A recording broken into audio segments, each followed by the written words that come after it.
Assalamualaikum warahmatullahi wabarakatuh. Penonton YouTube, peluntuan media host dan siung samlako, bauroh yang berbahagianya, peluntuan diundang di Kuci Baru, Kuci Bukhari di Gampung Desa Lang Asang, Kecamatan Pekanbadak, Kabupaten Aceh Besar. Jadi buno kandu video kecil yang urunnya bina urungnya memandu preh terus Bapak Bupati. Jadi Bapak Bupati Aceh Besar mbak urunnya gejak kena sebagai peresmian Kuci Baru.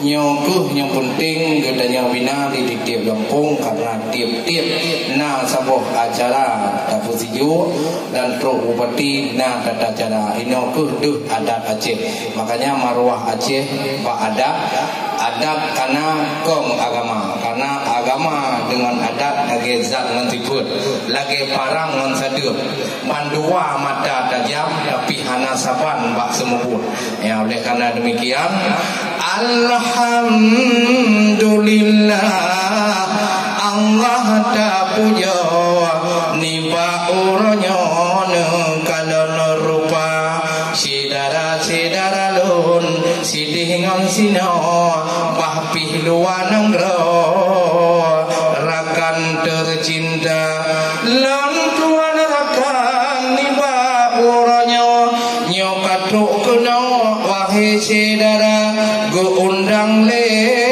Kuci Lam Hasan pekan badanyo katuk kamonyo cai mujaba si ada Pak Bupati yang katuk kena ngono rombongan dari janta kena gedeka gesambut dengan budaya tanya untuk hai adat dari pihkana pemulia jame tunterakan ro adat gedanyo di Aceh Raya wajib dah ingat sahabat sinaro bek sampai rugo non arus masa budaya Aceh berehan bagawa tanya purno ke anak muda dengan adat muhadisino dituri tanya urang menama belum di Aceh berehan bagawa sejarah nangro hebat lagoina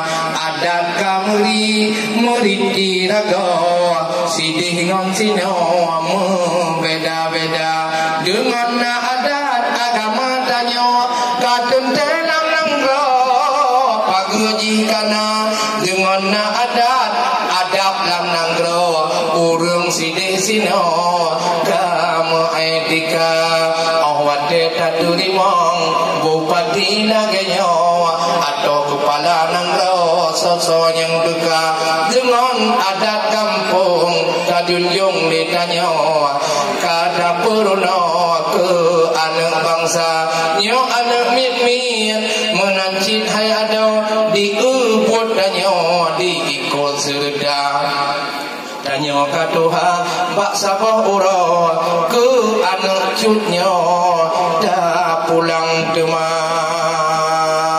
Alhamdulillah, saudara ulun penonton YouTube yang setia, untuk akan kamu semua. Wabillahi taufiq hidayah. Assalamualaikum warahmatullahi wabarakatuh.